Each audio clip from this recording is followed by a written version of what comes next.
ഇന്ന് നമുക്കറിയാം നമ്മളെല്ലാവരും വിഷമിച്ചുകൊണ്ടിരിക്കുന്ന കാര്യം മക്കളെ കാര്യം ആലോചിച്ചിട്ടാണ്. മക്കളത് എന്നല്ല, സമൂഹത്തിൽ മൊത്തം ഒരു നീതി ന്യായവും ഇല്ലാത്തൊരു രീതിയിലാണ് ഇപ്പോൾ കാര്യങ്ങൾ പോയിക്കൊണ്ടിരിക്കുന്നത്. അപ്പോൾ ഞാൻ ഈ കഴിഞ്ഞ ഒരു 2 വീഡിയോസുകളായിട്ട് പറഞ്ഞിട്ടുണ്ടായിരുന്നു, വയലൻസിനെ കുറിച്ച് പറഞ്ഞിട്ടുണ്ടായിരുന്നു, സ്കൂളുകളിലുള്ള വയലൻസ് എന്നൊക്കെ പറഞ്ഞിട്ടുണ്ടായിരുന്നു.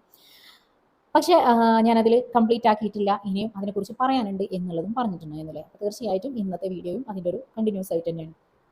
ഞാൻ പറഞ്ഞല്ലോ, നമ്മളെ കുട്ടികൾ നല്ല പാരൻസിന്, നല്ല കുടുംബത്തിൽ ഒക്കെയുള്ള കുട്ടികൾ തന്നെയാണ് ഇപ്പോൾ പല കച്ചറകളിലും അല്ലെങ്കിൽ പല രീതിയിലുള്ള ചീത്തപ്പേരുകളും കേൾപ്പിക്കുന്നത്. അപ്പോൾ എന്തുകൊണ്ടാണ്, എവിടുന്നാണ് ഇവർക്ക് ഇത് ഇങ്ങനെ കിട്ടുന്നത് എന്നുള്ളതിനെക്കുറിച്ച് നിങ്ങൾ ആലോചിച്ചിട്ടുണ്ടോ? ഞാൻ ഇതിനെക്കുറിച്ചിട്ട് ഒരു വർഷം മുമ്പ് ഗൾഫ് മാധ്യമത്തിന് ഒരു റിപ്പോർട്ട് കൊടുത്തിട്ടുണ്ടായിരുന്നു. ഞാൻ ആ ഒരു റിപ്പോർട്ട് ഞാൻ ഇതിൻ്റെ ഒരു സൈഡിലായിട്ട് ഞാൻ ഇടുന്നുണ്ട്. അപ്പോൾ ആ ഒരു റിപ്പോർട്ടിൽ ഞാൻ പറഞ്ഞൊരു കാര്യം, ഇന്നത്തെ സിനിമകളും സോഷ്യൽ മീഡിയകളുമാണ് എന്തിന് ഈ ഒരു കുട്ടികളെ വഴിതെറ്റിക്കാനുള്ള ഒന്നാമത്തെ ഒരു കാര്യം എന്ന് പറഞ്ഞിട്ടുണ്ടെങ്കിൽ, നമുക്കറിയാം നമ്മളെ കുട്ടികളിൽ നിന്ന് ഏറ്റവും കൂടുതൽ കോപ്പി ചെയ്യുന്നത് എന്തിനെയാണ്? തീർച്ചയായിട്ടും ഇപ്പോൾ ഇറങ്ങുന്ന സിനിമകളാണ് അവരെ റോൾ മോഡൽ എന്ന് പറഞ്ഞാൽ. അവരുടെ ഡ്രസ്സിങ്ങിലായിക്കോട്ടെ, അവരുടെ സംസാര ശൈലിയിലായിക്കോട്ടെ, അവരുടെ ആക്ഷനിലായിക്കോട്ടെ, എന്തിലാണെന്നുണ്ടെങ്കിലും അവർ കോപ്പി ചെയ്യുന്നത് ഇന്നത്തെ പുതിയ സിനിമകളിലാണ്. പ്രത്യേകിച്ച് ഇതുപോലത്തെ വയലൻസ് ആയിട്ടുള്ള ഓരോ സിനിമകളാണ്, ആക്ഷൻ സിനിമകളാണ്. അതാണ് കുട്ടികൾ ഏറ്റവും കൂടുതൽ ഇഷ്ടപ്പെടുന്നത്. പിന്നെ നമുക്കറിയാം നമ്മൾ കുട്ടികൾ ഗെയിമുകളിലാണ് കൂടുതൽ നമ്മളെ കുടുംബക്കാരായിട്ടോ അതല്ലെങ്കിൽ ഒരു കളിക്കാൻ പുറത്ത് പോയിട്ടോ അങ്ങനെയുള്ള സംഭവങ്ങളൊന്നും ഇന്ന് നമ്മളെ കുട്ടികൾക്കില്ല. അപ്പോൾ അവർ കൂടുതൽ ഇതുപോലുള്ള ഫ്രീ ഫയർ പോലുള്ള ഗെയിമുകളും ഇങ്ങനത്തെ ഇതിലൊക്കെ ആകുമ്പോൾ അവരെ മൈൻഡിൽ ഇത് മാത്രമാണ് കേൾക്കുന്നത്. ആ ഒരു മെൻറ്റാലിറ്റി ഉള്ള കുട്ടികൾ ഇത്തരം സിനിമകൾ കാണുമ്പോൾ അവർക്ക് കൂടുതൽ ഹരാണ് കിട്ടുന്നത്. കാരണം അവരെ മൈൻഡിൽ ഓൾറെഡി ഇത് എന്ത് ചെയ്തിട്ടുണ്ട്, അത് അപ്ലൈ ചെയ്തിട്ടുണ്ട്. അതിൽ കൂടെ അവർക്ക് ഇങ്ങനത്തെ ഒരു സാഹചര്യം കൂടെ കൊടുക്കുമ്പോൾ ഞാൻ ഇങ്ങനെ ഒരാളായി തീരണം എന്നുള്ളൊരു മെൻറ്റാലിറ്റി, ഇതാണ് ഞാൻ, ഇതാണ് ശരി, ഇതാണ് ഹീറോ എന്നുള്ളൊരു മൈൻഡ് അവർക്ക് വരികയാണ്. അപ്പോൾ തീർച്ചയായിട്ടും അവർ അതിനെയാണ് ഇഷ്ടപ്പെടുന്നത്. അല്ലാതെ നമ്മളെ പാരൻസ് ഇനി എത്ര നല്ലൊരു കാര്യങ്ങൾ ചെയ്തു കഴിഞ്ഞാലും അത് അവർക്ക് ഒരു ഇഷ്ടമായി തോന്നുന്നില്ല, അതൊരു ഷെയിമായിട്ടാണ് അവർക്ക് തോന്നുക എന്നുള്ളതാണ്. അപ്പോൾ തീർച്ചയായിട്ടും ഇന്ന് നമുക്കറിയാം നമ്മളെ സിനിമകളിൽ നോക്കിയിട്ടാണ് കുട്ടികളെല്ലാം കോപ്പി ചെയ്യുന്നത് എന്നുണ്ടെങ്കിൽ, പണ്ടത്തെ ഒരു സിനിമയൊക്കെ നമുക്കറിയാം കാണാൻ എന്ത് രസമായിരുന്നു, അതിന് എന്തെങ്കിലുമൊക്കെ ഒരു മെസ്സേജ് ഉണ്ടായിരുന്നു അല്ലേ? അതിലുള്ള വലിയാട്ടനെ കാണുമ്പോൾ അതല്ലെങ്കിൽ അതിലുള്ള ഒരു അമ്മനെ കാണുമ്പോൾ ഒരു അച്ഛനെ കാണുമ്പോൾ സ്നേഹം എന്താണ് എന്നുള്ളത്, അല്ലെങ്കിൽ അതുപോലെ നമ്മളാവണം എന്നുള്ളൊരു മൈൻഡ് നമുക്കും ഉണ്ടായിരുന്നു. അതുപോലുള്ള ഒരു കുടുംബത്തിൽ നമുക്കായിട്ടുണ്ടെങ്കിലോ എന്നുള്ളൊക്കെ ഒരു മൈൻഡ് നമുക്ക് ഉണ്ടായിരുന്നു അല്ലേ? എല്ലാവരും ആഗ്രഹിച്ചിരുന്നു. പക്ഷേ അന്നത്തെ സിനിമയിൽ അതുപോലെ തന്നെ ഒരു ദുഷ്ട കഥാപാത്രം ഉണ്ടെങ്കിൽ അതിനൊരു തിരിച്ചടി കൊടുത്ത് അവർ തിരിച്ചു വരുന്നതും കൂടെ അതിൽ കാണിച്ചിട്ടുണ്ടായിരുന്നു. അവർ ഒരു നല്ല രീതിയിലേക്ക് അവരെ തെറ്റുകൾ തിരിച്ചറിയുന്ന തിരിച്ചു വരുന്ന ഒരു സീനും കൂടെ അതിൽ കാണും. അപ്പം നമ്മൾക്കറിയാം നമ്മൾ തെറ്റ് ചെയ്ത ആളുകൾക്ക് ഒരിക്കലും അതിനുള്ളൊരു ഇത് കിട്ടും എന്നുള്ളൊരു മെസ്സേജും കൂടെ നമുക്ക് ആ സിനിമയിൽ ഉണ്ടായിരുന്നു. എപ്പോഴും സത്യം നന്മയെ വിജയിക്കൂ എന്ന് അന്നത്തെ സിനിമകളിൽ ഉണ്ടെങ്കിൽ, ഇന്ന് നമുക്കറിയാം ഇന്നത്തെ സിനിമകൾ നോക്കിക്കഴിഞ്ഞാൽ എന്ത് കഥയാണുള്ളത്, എന്ത് മെസ്സേജാണ് അതെന്നുള്ളത്. ശരിക്കും കുട്ടികളെ ഒരു വയലൻ്റ് ആക്കി ഒരു ക്രിമിനൽ ആക്കുന്ന രീതിയിലുള്ള സിനിമകളല്ലേ ഇന്ന് നമ്മൾ സൂപ്പർ സ്റ്റാറുകൾ പോലും അഭിനയിക്കുന്നത്. ഒന്ന് ആലോചിച്ചാൽ മതി.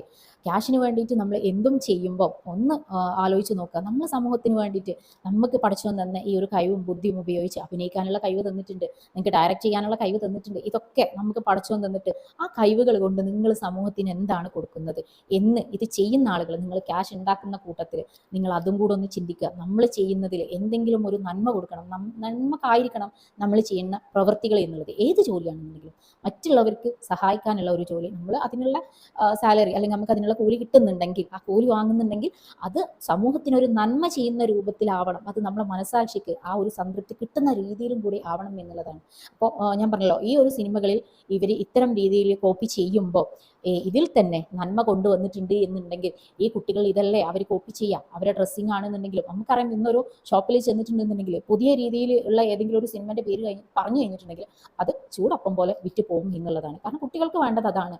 അവർക്കത് മാച്ച് ഉണ്ടോന്നോ അതല്ലെങ്കിൽ ഇനി ഹെയർ സ്റ്റൈൽ ആയിക്കോട്ടെ എന്താണെന്നുണ്ടെങ്കിലും അത് അവർക്ക് മാച്ച് ഉണ്ടോന്ന് അവർ നോക്കൂല. അവരത് പുതിയ ട്രെൻഡ് ഇതാണ്, ലൂസ് ആണെങ്കിൽ ലൂസ്, ടൈറ്റ് ആണെങ്കിൽ ടൈറ്റ്, ഇറക്കം കുറഞ്ഞതാണെങ്കിൽ ഇറക്കം കുറഞ്ഞത്, ഇത് അവർക്ക് മാച്ച് ഉണ്ടോ എന്നുള്ളതല്ല നോക്കുക. അവരെ കൂടുതൽ ഭംഗിയാക്കുന്നുണ്ടോ എന്നുള്ളതല്ല നോക്കുക. ഇന്നത്തെ ട്രെൻഡ് എന്താണ്, അതിൻ്റെ പിന്നാലാണ് ഇന്നത്തെ കുട്ടികളുള്ളത്. ഇതൊക്കെ നമ്മൾ പറഞ്ഞു കഴിഞ്ഞാൽ ഇതൊരു തള്ള വൈബാണ് എന്നുള്ളതാണ് പറയുക. കുറേ ആൾക്കാർ പറയലുണ്ട് എൻ്റെ അടുത്ത്, ഇത് നമ്മൾ എന്തെങ്കിലും ആ ഒരു കാര്യത്തിനെ കുറിച്ച് പറഞ്ഞിട്ടുണ്ടെങ്കിൽ അത് നിങ്ങൾ തള്ള വൈബായതുകൊണ്ടാണ്. ഇത് തന്നെയാണ് ഇപ്പോഴത്തെ പ്രശ്നം. നമ്മൾ നന്മകൾ പറഞ്ഞു കൊടുക്കുമ്പോൾ അതിനെ ഒരു തള്ള വൈബാക്കിയിട്ടും അതിനനുസരിച്ചിട്ടുള്ള നിയമങ്ങളുമാണ് ഇന്ന് ഈ ഒരു സമൂഹത്തിലുള്ളത്. ആദ്യം ഇത്തരം നിയമങ്ങൾ തന്നെ മാറ്റുക. പണ്ട് ടീച്ചേഴ്സിന് കുട്ടികളെ ഉപദേശിക്കാനും നന്നാക്കാനുള്ള അടിക്കാനും, തെറ്റ് കണ്ടാൽ അടിക്കാനുള്ളതുണ്ടായിരുന്നു. എന്ന് വടി ഉപേക്ഷിക്കണം എന്ന് പറഞ്ഞോ അന്ന് സ്കൂളുകളിലുള്ള അച്ചടക്കം പോയിട്ടുണ്ട്. തിരിച്ച് അതേ നിയമത്തിനെ തന്നെ തിരിച്ചു കൊണ്ടുവരണം. ഒരു ടീച്ചർ എന്ന് പറഞ്ഞിട്ടുണ്ടെങ്കിൽ കുട്ടികൾ ഏറ്റവും കൂടുതൽ അവർ ആ ഒരു ബുദ്ധിയും അവരെ വിവേകവും ഒക്കെ ആ ഒരു രൂപപ്പെട്ട് വരുന്ന ഒരു സമയം എന്ന് പറഞ്ഞാൽ കൂടുതലും ടീച്ചേഴ്സിൻ്റെ അടുത്താണ് ആ ഒരു പ്രായത്തിലുള്ളത്. അപ്പോൾ തീർച്ചയായിട്ടും പാരൻസിനെ പോലെ തന്നെ ടീച്ചേഴ്സിനും അവരെ ഉപദേശിക്കാനുള്ള ഒരു പവർ ഉണ്ട്. നമുക്കറിയാം മാതാപിതാ ഗുരു ദൈവം എന്നാണ് പറഞ്ഞിട്ടുള്ളത് അല്ലേ. അപ്പോൾ മാതാവും പിതാവും കഴിഞ്ഞാൽ അടുത്തത് ആർക്കാണ്? ടീച്ചേഴ്സിന് തന്നെയാണ് അതിനുള്ള അധികാരം. ആ അധികാരം കൊടുക്കണം. ടീച്ചേഴ്സിൻ്റെ കയ്യിൽ വടി എടുക്കേണ്ടടുത്ത് അവർ കൊടുക്കണം. നമുക്കറിയാം നമ്മളെ കുട്ടികൾ വീട്ടിൽ വന്നിട്ട് ടീച്ചേഴ്സിനെ കുറിച്ചിട്ട് കുറ്റങ്ങളും കാര്യങ്ങളൊക്കെ പറയുമ്പോൾ നമ്മൾ എന്ത് ചെയ്യാൻ പാടില്ല, അതിനെ സപ്പോർട്ട് ചെയ്ത് പറയരുത്. നമ്മളെ മക്കളടുത്ത് തെറ്റുണ്ടോ എന്നുള്ളതും കൂടെ നോക്കിയിട്ട് വേണം നിങ്ങൾ ടീച്ചേഴ്സിനെ കുറ്റപ്പെടുത്താൻ. അപ്പോൾ തീർച്ചയായിട്ടും ഇത്തരം നിയമങ്ങൾ തന്നെയാണ് എന്ത് ചെയ്തിട്ടുള്ളത്, നമ്മുടെ ഈ ഒരു സമൂഹത്തിനെ നശിപ്പിച്ചിട്ടുള്ളത്, കുട്ടികളെ നശിപ്പിച്ചിട്ടുള്ളത്, കുട്ടികളിലുള്ള റെസ്പെക്റ്റ് പോയിട്ടുള്ളത്.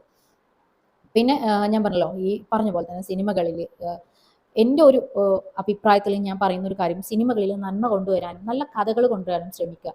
ഇതുപോലെ ആവണം സമൂഹത്തിൽ നല്ല ഇത് പ്രവർത്തിക്കുന്ന ഒരു കുട്ടികളാവണം, അതല്ലെങ്കിൽ കുറച്ച് വ്യക്തികളെ നമുക്ക് സൃഷ്ടിക്കണം എന്നുണ്ടെങ്കിൽ തീർച്ചയായിട്ടും അത് ഈ ഒരു സിനിമകളിൽ അപ്ലൈ ചെയ്ത് കൊടുത്താൽ മതി. ഓട്ടോമാറ്റിക്കായിട്ട് നല്ലൊരു സമൂഹത്തിനെ നമുക്ക് വാർത്തെടുക്കാൻ പറ്റുന്ന കാര്യത്തിൽ ഒരു സംശയമില്ല. കാരണം കുട്ടികൾ കോപ്പി ചെയ്യുന്നത് സിനിമയാണ്, അതിലെ ഹീറോയാണ് അവർ കോപ്പി ചെയ്യുന്നത്. അപ്പോൾ അവിടെ നമ്മൾക്ക് എന്ത് ചെയ്യാൻ പറ്റണം, അവിടെ നമുക്ക് ചേഞ്ചുകൾ വരുത്താൻ പറ്റിയിട്ടുണ്ട് എന്നുണ്ടെങ്കിൽ തീർച്ചയായിട്ടും ഒരുവിധം നമുക്ക് ഇവിടെയുള്ള പ്രശ്നങ്ങളൊക്കെ തീർക്കാൻ പറ്റും. പിന്നെ ഇപ്പൊക്കെ നമ്മളെ കൈ വിട്ടു പോയിട്ടുണ്ട്, ലഹരിക്കും ഇതിനൊക്കെ അടിമയായിട്ട് നമുക്ക് എന്ത് ചെയ്തിട്ടുണ്ട്, എല്ലാം കൈവിട്ട് പോയൊരവസ്ഥയാണ്. എന്നാലും നമുക്ക് കുറച്ചൊക്കെ നമുക്ക് തിരിച്ചു പിടിക്കാൻ ചില കാര്യങ്ങൾ നമ്മൾ ഒത്തുപിടിച്ചാൽ മലയും പോരും എന്നുള്ള രീതിയിൽ എല്ലാവരും ഒന്ന് ഒത്തുപിടിച്ച് ഈ ആവശ്യമില്ലാത്ത നിയമങ്ങളൊക്കെ ഒന്ന് പഴയതുപോലെ ഒന്ന് തിരിച്ചു കൊണ്ടുവന്നിട്ടുണ്ട് എന്നുണ്ടെങ്കിൽ ഒരു പരിധിവരെ നമുക്ക് ഈ ഒരു സമൂഹത്തിൽ നിന്ന് വയലൻസും സ്കൂളുകളിലുള്ള, ഞാൻ നേരത്തെ പറഞ്ഞ പോലെ സ്കൂളുകളിലുള്ള വയലൻസൊക്കെ എടുത്തു കളയാൻ പറ്റും എന്നുള്ള കാര്യത്തിൽ ഒരു സംശയവുമില്ല.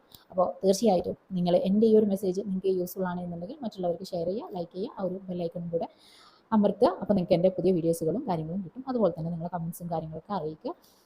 തീർച്ചയായിട്ടും ഇനിയും ഈ ഒരു വീഡിയോ സബ്സ്ക്രൈബ് ചെയ്ത് കാണാത്ത ആളുകളുണ്ടെന്നുണ്ടെങ്കിൽ നിങ്ങൾ എന്തെങ്കിലും ഒന്ന് സബ്സ്ക്രൈബ് ചെയ്തിടണം. നിങ്ങളെ സപ്പോർട്ടാണ് എൻ്റെ ഈ ഒരു ചാനലിൻ്റെ വളർച്ച എന്ന് പറഞ്ഞിട്ടുണ്ടെങ്കിൽ. Okay, thank you.